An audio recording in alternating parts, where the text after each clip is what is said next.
আশা করি গল্পটি আপনাদের ভালো লেগেছে। আর যদি আপনারা আমাদের চ্যানেলে প্রথমবার এসে থাকেন তাহলে ভিডিওতে একটি লাইক দিয়ে চ্যানেলটি সাবস্ক্রাইব করে দিন, যাতে নতুন সব ভিডিও সবার আগে চলে যায় আপনার দরজায়। তো আজ যাচ্ছি না, দেখা হচ্ছে নতুন কোনো গল্প নিয়ে। ততক্ষণ পর্যন্ত ভালো থাকুন, সুস্থ থাকুন, আল্লাহ হাফেজ।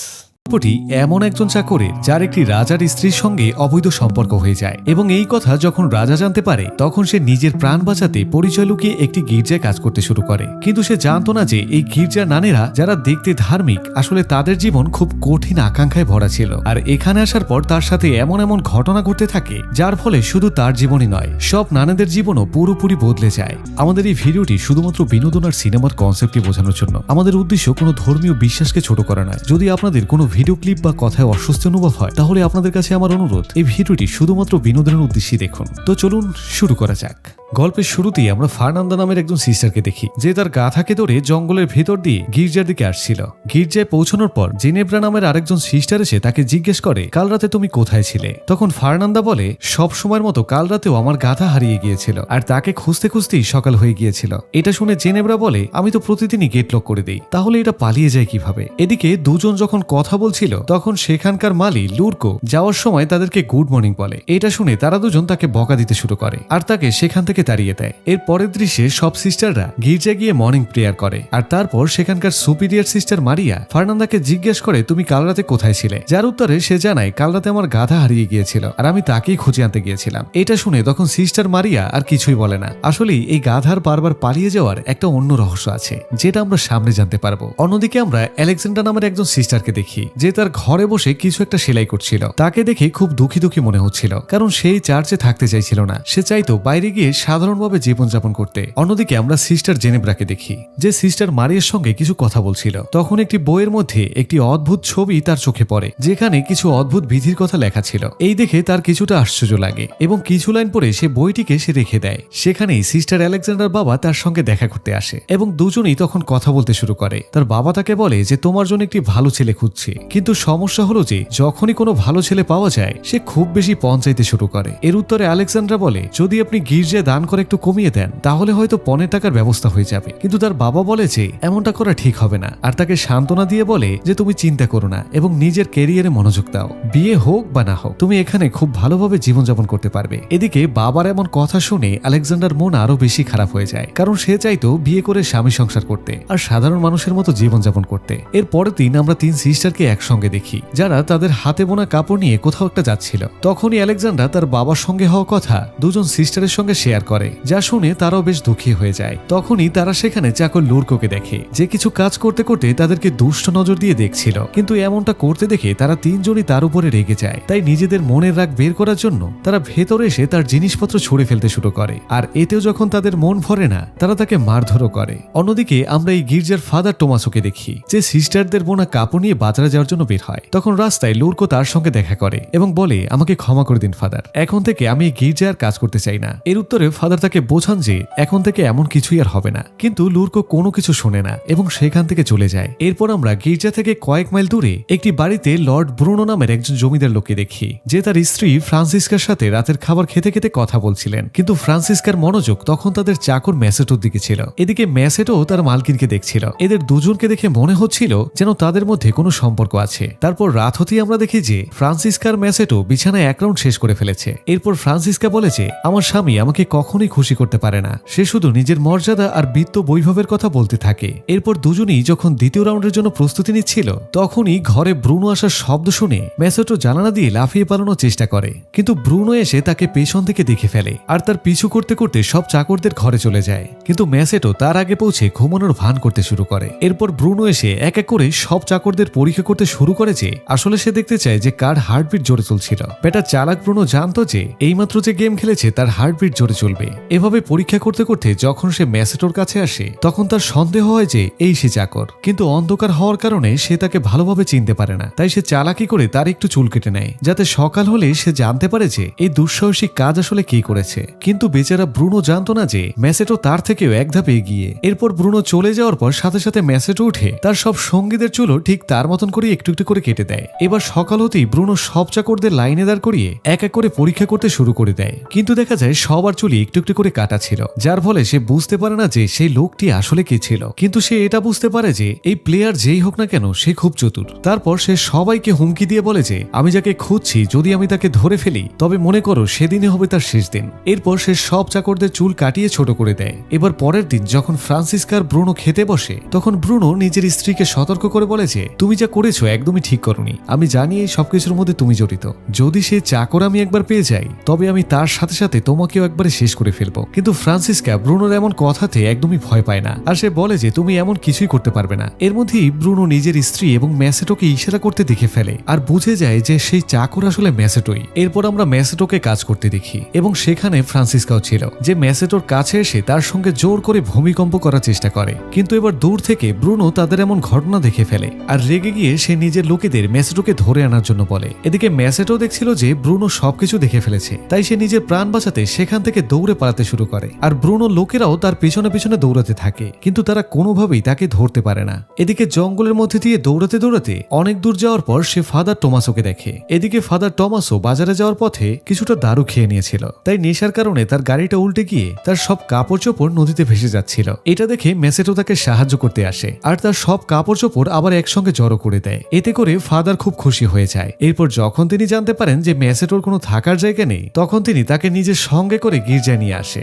এরপর ফাদার তাকে কিছু খাবার খেতে দেয় আর বলে যে এই গির্জায় তোমাকে বোবাকালা হয়ে থাকতে হবে, আর নয়তো গির্জার সিস্টাররা তোমাকে খুব বিরক্ত করবে। পরের দিন সকালে ফাদার ম্যাসেটোকে সিস্টার মারিয়ার সঙ্গে পরিচয় করিয়ে দেয় আর বলে যে সে সব কাজে দক্ষ, কিন্তু সমস্যা একটাই, সে বোবাকালা। তাই একে আমি এখানে নিয়ে এসেছি যাতে লুরকোর জায়গায় কাজ করতে পারে। এটা শুনে মারিও তাকে কাজে রেখে নেয়। আসলে ফাদার এখানে মিথ্যা কথা বলেছিল। এবার সেদিন থেকেই ম্যাসেটো তার কাজে লেগে যায়, কিন্তু সিস্টার আলেকজান্দ্রা আর ফার্নান্দা তো জানতো না যে ম্যাসেটোকে কাজে রাখা হয়েছে। তো ফার্নান্দা তাকে বাইরের লোক মনে করে ছুটে তার কাছে আসে এবং একটি কুঠার দিয়ে ভয় দেখিয়ে তাকে জিজ্ঞেস করতে শুরু করে যে তুমি কে। তখনই সিস্টার আলেকজান্দ্রা জলদি করে সিস্টার মারিয়াকে সেখানে নিয়ে আসে। তখন সিস্টার মারিয়া তাদের জানায় যে এ হলো তাদের নতুন মালি, যার নাম ম্যাসেটো এবং এ বোবাকানা। এদিকে মারিয়ার এমন কথাবার্তা শুনে ফার্নান্দা তাকে ছেড়ে দেয়। এরপর আমরা সিস্টার মারিয়া আর আলেকজান্দ্রাকে দেখি, যেখানে মারিয়া জানায় যে তোমরা সিস্টাররা মিলে যে কাপড়গুলো বুনেছিলে তা ফাদার বাজার যাওয়ার সময় ডাকাতরা জোর করে ছিনিয়ে নিয়ে গেছে, যেখানে আসলে ঘটনা ছিল উল্টো। এরপর সে আফসোস করে বলে যে তোমাদের পরিশ্রম বৃথা গেল, এজন্য আমার খুব খারাপ লাগছে, কিন্তু এখন থেকে কাপড় বোনার কাজ বাড়ানোর জন্য আমরা আরো কিছু লোক নিয়ে আসবো যাতে কম সময়ে বেশি কাপড় তৈরি করা যায়। এরপর আলেকজান্দ্রাকে আমরা বায়ো নামের একজন বুড়ো নানের সাথে কাপড় বোনার কাজ করতে দেখি, কিন্তু এই সময়ে তার কাপড় তৈরির ফ্রেম ভেঙে যায়। তো সেটিকে ঠিক করার জন্য সে ম্যাসেটোর কাছে যেতে শুরু করে, কিন্তু তখনই সিস্টার জেনেভরা আলেকজান্ডারকে যেতে দেখে ফেলে এবং লুকিয়ে তার উপরে নজর রাখতে শুরু করে। এদিকে আলেকজান্ড্রা ম্যাসেটোকে সেই ফ্রেম ঠিক করতে বলে, যা ম্যাসেটো সাথে সাথে ঠিক করতে শুরু করে দেয়। কিন্তু আলেকজান্ড্রা এখানে নিজের মনে রাগ ঝাড়তে শুরু করে আর সে বলে যে সে এখানে আর থাকতে চায় না, এমনকি সেই বিরক্তিকর সেলাইয়ের কাজও করতে চায় না। সে যে কোনোভাবেই হোক এখান থেকে বেরিয়ে নিজের জীবনকে ভালোভাবে কাটাতে চায়। কিন্তু এটা শুনেও ম্যাসেটো কোনো এক্সপ্রেশনই দেখায় না, কারণ সে সবার সামনে বোবাকালা সেজে থাকতো। এদিকে আলেকজান্ড্রাও এটা জানতো যে ম্যাসেটো কিছু শুনতে পাবে না আর কারো কাছে কিছু বলতেও পারবে না, তাই সে নিজের রাগ একটু ছাড়লো আর কি। এরপর দেখা যায় রাতের বেলায় ম্যাসেটোর ঘরে ফাদার এসে খোঁজ খবর নিতে থাকে আর তাকে জিজ্ঞেস করে যে আজকের দিনটি তার কেমন গেল, কারণ এখানকার সিস্টাররা একটু ঝগড়াটে ছিল, যার কারণে কাজ করা একটু কঠিন হতে পারে। কিন্তু ম্যাসেটো বলে যে হ্যাঁ, কিছু সিস্টার সত্যি ঝগড়াটে, কিন্তু আমি নিজের কাজ সামনে নেব। এরপর ফাদার বলে যে চিন্তা করো না, তারা তোমার কোনো ক্ষতি করবে না, কিন্তু যাই হোক না কেন তুমি আমাকে জানাতে থেকো এবং তাদের সামনে একদম বোবাকালা সেজে থেকো, তাহলে তারা তোমার সঙ্গে বেশি জড়াবে না। অন্যদিকে ফার্নান্দা নিজের ঘরে বসে কিছু একটা পড়ছিল, তখনই তার জানালায় কেউ এসে পাথর ছুঁড়ে মারে। তো সে জানালা খুলে দেখে যে তার ছোটবেলার বন্ধু মার্তা তার সঙ্গে দেখা করতে এসেছে। এরপর তারা দুজন আলেকজান্ডার ঘরে যায় এবং তিনজন মিলে দারু পান করতে শুরু করে। এর কিছুক্ষণ পরে সেখানে সিস্টার জেনেভরাও চলে আসে এবং সবাই মিলে তখন মজা করতে শুরু করে। তারপর ড্রিঙ্কস করতে করতে তারা নিজেদের মধ্যে রোমান্টিক কথাবার্তা বলতে শুরু করে দেয়। তখন মার্তা তাদের ছেলেদের সম্পর্কে অনেক রসালো রসালো কথা বলতে থাকে আর বলে যে তার কাছে এমন একটি ঔষধি গাছ আছে যা একটি বিশেষ উপায়ে ব্যবহার করলে যে কোনো ছেলেকেই তার দিকে আকৃষ্ট করা যায়। আর এইসব শুনে বাকি তিনজনও খুব মজা নিতে থাকে।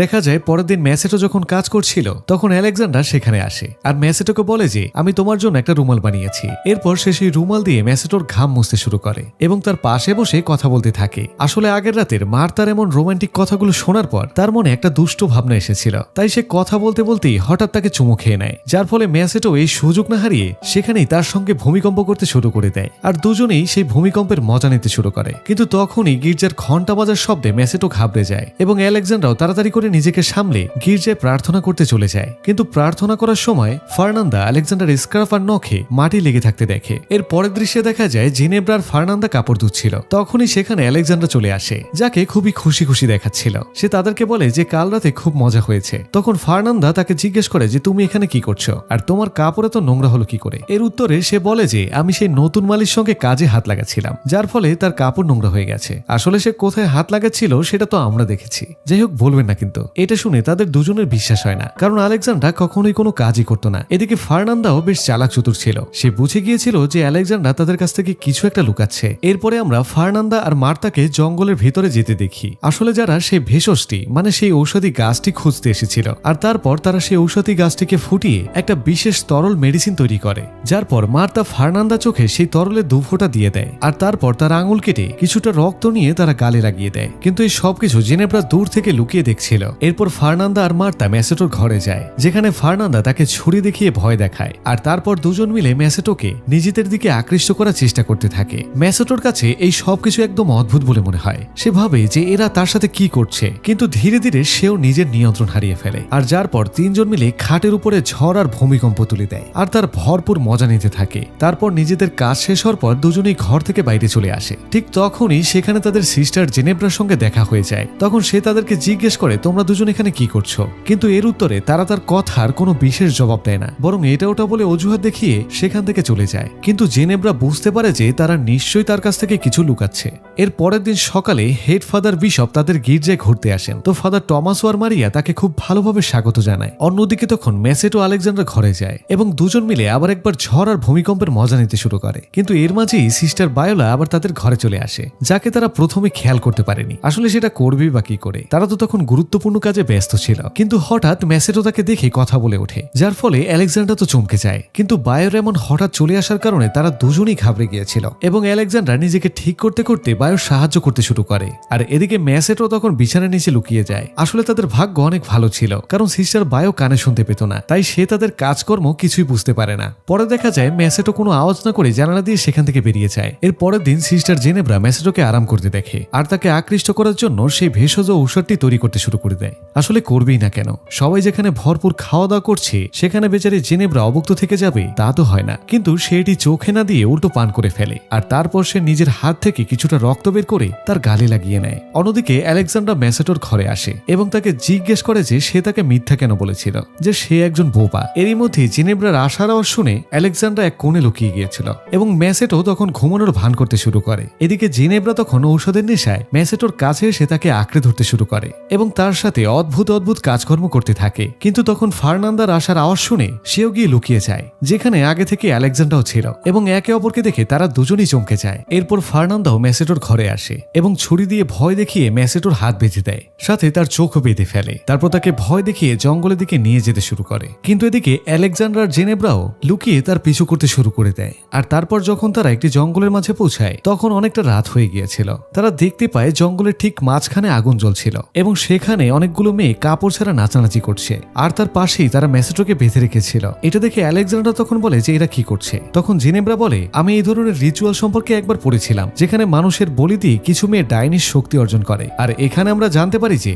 ফার্নান্দা রোজ গাধা খোঁজার অজুহাতে এইসব করতেই এখানে আসতো, আর এখন মার্তাও এর সঙ্গে জড়িত হয়ে গেছে। এদিকে মার্তা আর ফার্নান্দা মেসেটোকে বলি দিতেই যাচ্ছিল। তখনই মেসেটো ভয়ে কথা বলে ওঠে আর বলে যে আমাকে ছেড়ে দাও। এটা শুনে তারাও জানতে পারে যে মেসেটো বোবাকালা নয়। সেখানে নেশার অবস্থায় জেনেব্রাও তার কাপড় খুলে সে মেয়েদের সঙ্গে নাচতে শুরু করে দেয়। আর হঠাৎ তাকে এভাবে দেখে সব মেয়েরা ভয় পালাতে শুরু করে। এদিকে মার্তা তখন জেনেব্রার সাথে গিয়ে ঝগড়া করতে শুরু করে দেয় আর সে জিজ্ঞেস করে যে সে এখানে কেন এসেছে। এর মাঝেই ফার্নান্দা মেসেটোকে বলি দিতেই যাচ্ছিল। তখনই আলেকজান্ডার সেখানে পৌঁছে ফার্নান্দার কাছ থেকে ছুরি ছিনিয়ে নেয় আর তারা মেসেটোকে বাঁচিয়ে নেয়। অন্যদিকে জেনেব্রা ও মার্তার হাতাহাতির মধ্যে জেনেব্রা মার্তাকে লাঠি দিয়ে মেরে অজ্ঞান করে দেয় আর তারপর তার কাপড় পরে সে গাধাকে নিয়ে গির্জার দিকে ছুটে আসে। দেখা যায় গির্জার পৌঁছেই সে চিৎকার করতে শুরু করে দেয় আর বলে যে ফার্নান্দা একজন ডাইনি। আর এইসব আওয়াজ শুনে ফাদার বিশপ তখন বাইরে বেরিয়ে আসে। তো জেনেব্রা এসে তাদের জানাতে শুরু করে যে ফার্নান্দা একজন ডাইনি। এর মধ্যেই ফার্নান্দা আলেকজান্ডার মেসেটো সেখানে এসে পৌঁছে যায়। তখন আলেকজান্ডার ফাদারকে বলে যে সে মিথ্যা কথা বলছে,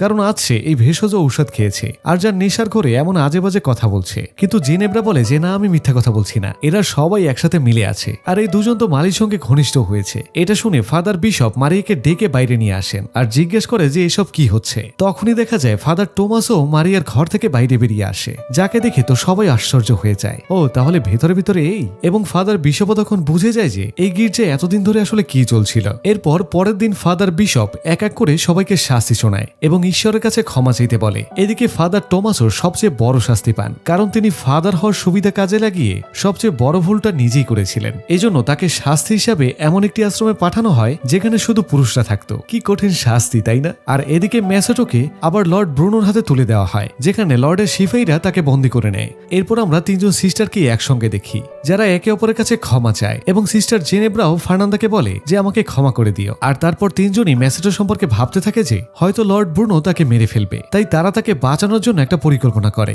ওদিকে লর্ড ব্রুনো ম্যাসেটোকে জেলে বন্দী করে দিয়েছিলেন, আর তারপর সেখানে এসে বলে আমি আমার স্ত্রীকে কুকুর আর জঙ্গলি জন্তুদের সাথে বেঁধে রেখেছি যাতে তার খুব যন্ত্রণাদায়ক মৃত্যু হয়, আর এখন তোমার পালা, কিন্তু আমি তোমাকে মারবো না, জীবিত রেখে দেখে তার চেয়েও বেশি যন্ত্রণা দেব। এই বলে সে সেখান থেকে চলে যায়। এরপর ম্যাসেটো সেই সিপাহীদের কাছে অনুরোধ করতে থাকে যে তারা যেন তাকে মুক্ত করে দেয়, কিন্তু তারা সোজা অস্বীকার করে দেয় আর উল্টো তাকে নিয়ে মজা করতে থাকে। এর কিছুক্ষণ পরে একটি কচ্ছপের উপর জ্বলন্ত মোমবাতি দেখে সিপাহীরা তার পিছু করতে করতে সামনে চলে যায়। আসলে এই কচ্ছপটিকে প্ল্যান করেই সিস্টাররাই ছেড়েছিল, এবং তাদের চলে যেতেই তিন সিস্টার এসে ম্যাসেটোকে বাইরে বের করে নেয় এবং তার জায়গায় একটি পুতুলকে রেখে ম্যাসেটোকে সিস্টারদের পোশাক পরিয়ে দেয়, আর তারপর তাকে নিয়ে জঙ্গলের ভেতর দিয়ে পালাতে শুরু করে। অন্যদিকে আমরা মারিয়াকে দেখি যে গাধাকে সাথে নিয়ে ফাদার টমাসের সাথে দেখা করতে আসে, এবং দুজনেই খুব খুশি হয় কারণ তাদের মধ্যে এখন ভালোবাসা হয়ে গিয়েছিল এবং তারা একে অপরের থেকে কোনোভাবেই দূরে থাকতে পারছিল না। এর মাঝে হঠাৎ কিছু আওয়াজ শুনে তারা লুকিয়ে যায়, এবং তখনই ফার্নান্দা সেখানে তার গাধাকে দেখে আর বলে যে এই গাধা এখানে কি করে এলো, কিন্তু জেনেব্রা তাকে সেখান থেকে নিয়ে যায়। আর তারপর তাদের চলে যাওয়ার পর মারিয়া আর টোমাসও বাইরে বেরিয়ে আসে, এবং তারা বুঝে গিয়েছিল যে সেই তিন সিস্টার আসলে ম্যাসেটোকে ছাড়িয়ে নিয়েছে, কিন্তু তাদের দুষ্টমি দেখে তারা একে অপরের দিকে মুচকি হাসে এবং দুজনেই একসাথে সেখান থেকে যেতে শুরু করে। আর এরই সাথে এই গল্পটি এখানেই শেষ হয়ে যায়। তো বন্ধুরা,